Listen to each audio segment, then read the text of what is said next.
Well, good afternoon. Duran, an ordinary boy. 19 minutes after 6, you are listening to Steve on the Drystone Drive. As I said, I've got a guest this afternoon, and it is Sarah Mcquaid, and she's going to be performing tomorrow evening at the Exchange Arts Centre in Keighley. She's doing a UK tour. She's been busy bee. She's been over to the States. She's now in the UK, and I'm happy to say I have got Sarah with me this afternoon. Good afternoon, or good evening. Good evening, Steve. I'm so glad to finally be here. It's been quite a drive. Well, you got caught up in traffic, didn't you? We did. Dreadful traffic. I don't know what happens to the roads in this country when it rains. You know, it's just mad. You'd think it never rained, and yet it does. But you're situated in Bradford at the moment because you've got the gig tomorrow exactly, evening. Yeah. But I was looking at the gigs that you've been doing over the last did they start early this month, was it? Yeah, the UK tour started on the 30th of October, but really it was kind of a continuation of a tour that started in the start of September, because I was on tour in the USA for 8 weeks, all through the month of September, and then through most of October. And then we got back from the US tour on the 26th of October, and we were home for all of 4 nights in Cornwall, where I live now, and then off on the UK tour. Because you do live in the beautiful Penzance, don't you? You're in the area of Penzance. Yeah, the sunny southwest, as they like to call it. I don't know why. Yeah.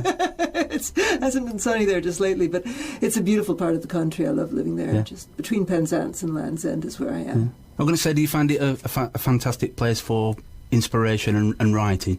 Yeah, I mean, definitely. Certainly, the new album, nearly all of the songs on the new album, a lot of them come directly from where I live. Songs like Jackdaws Rising, which is just about the jackdaws that kind of roost in the tree beside my house, and it's wonderful in the evening. They do this thing every evening. It's kind of like their settling into bed routine, where all the jackdaws, they all kind of rise up out of the tree in a big cloud and fly around and make tons of noise, and then they settle back to the tree again. And you think, okay, that's it. And then they all fly up out of the tree again. It's like their thing that they do, that jackdaw thing. And there's another track called Low Winter Sun, which is about driving up, again, just beside my house, driving up the hill to the nearest village. It's a really steep hill, and you get the sun in your eyes, and you can't see anything. And then there are these wonderful kind of stunted hawthorn trees that are bent across the road because they've been bent by the wind, and just trying to capture that moment and that place. But if you go back to the very beginning, which is a great place to start, how did it all start for you, Sarah? Where did the passion come for the guitar? Oh, gosh. Well, I mean, my mother played the guitar, and some of my earliest memories are when I was little. I used to lie in bed, and she'd be in the next room playing guitar and singing, and I used to call out requests. So I think she started teaching me piano when I was really young. I think I was only 3 or 4 years old when I started on the piano.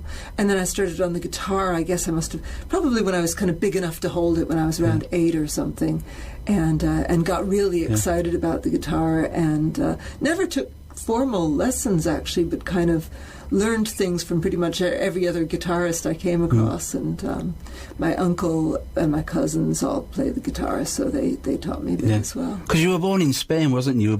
You were born in Madrid, and then you moved out to Chicago. Yeah. My father was Spanish, my mother was American, so I was born in Madrid, only lived the first 2 years of my life in Spain, and then moved to Chicago, which is where my mother was from, and lived there until I was 13. Then we moved to Washington, D.C., went to secondary school there, spent a year studying in France, moved to Philadelphia, lived in Philadelphia for a bit.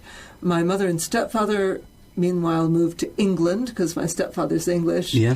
And then I wound up moving to Ireland, which is where my husband's from, lived in Ireland for 13 years, and then moved to Cornwall 8 years ago. So there you have it.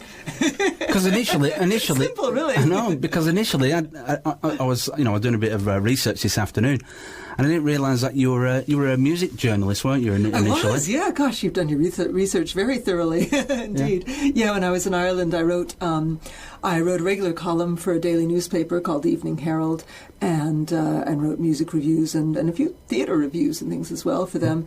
And then I also wrote for a magazine called Hot Press, which is kind of Ireland's equivalent of NME, kind of a bi-weekly magazine that's kind of mostly about music, but not just about music, has the odd kind of political article medical and so on as well. Yeah, because I was listening to the new album this afternoon, and I was listening to the Yellowstone. Oh, and yeah. I was like reading through the notes that I had, and the fact that there is a bit of, I think there's a bit of Andalusian influence, a bit of Spanish influence in that track. Yeah, well, I'll tell you how that happened. That influence wasn't originally there when I wrote the song. At least I didn't think it was there. I didn't see it there. I wrote the song with quite a different kind of guitar backing.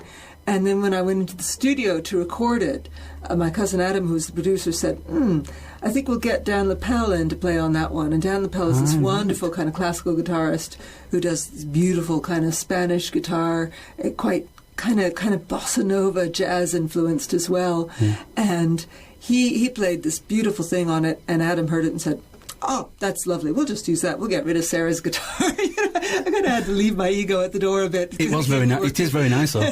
but it's beautiful. And so when I had to go out and play that live, I had to actually sit down with the CD and learn the guitar part for my song. Yeah.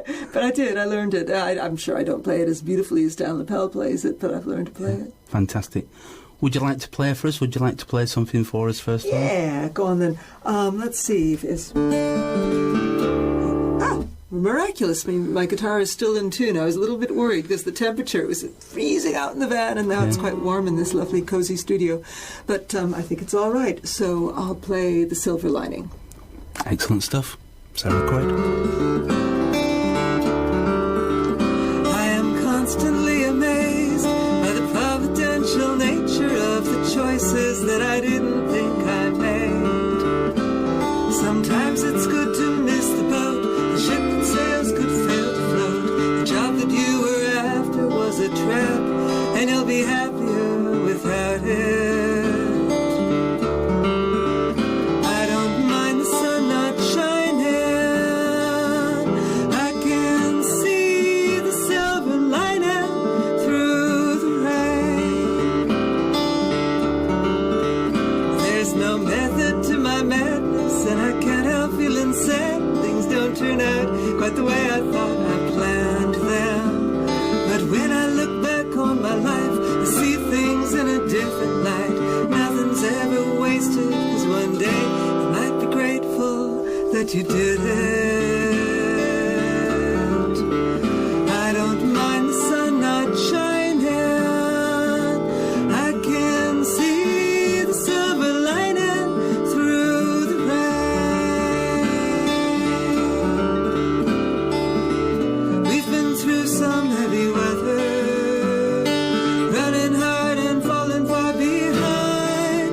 But up ahead the clouds are lifting, and they say the wind is shifting. I believe the wrong things happen at the right time.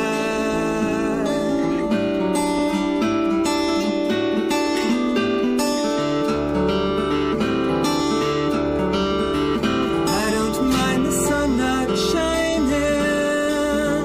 I can see the silver lining through the rain.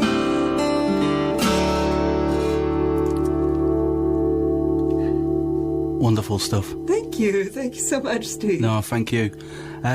Where'd the inspiration come for that track? Oh, that one. I think I wrote the lyrics when I was out on tour at some stage, and I was thinking about it. Sometimes you think you've had an appalling piece of bad luck, you know, and then it turns out to have been a piece of good luck after all, in hindsight. And who knows? You know, I got here late this evening, but maybe, you know, because it was raining. but maybe there was a silver lining to that. Maybe some listener tuned in who, or maybe you were supposed to turn up at that time. Might have heard me who wouldn't have otherwise. So, you know, sometimes things turn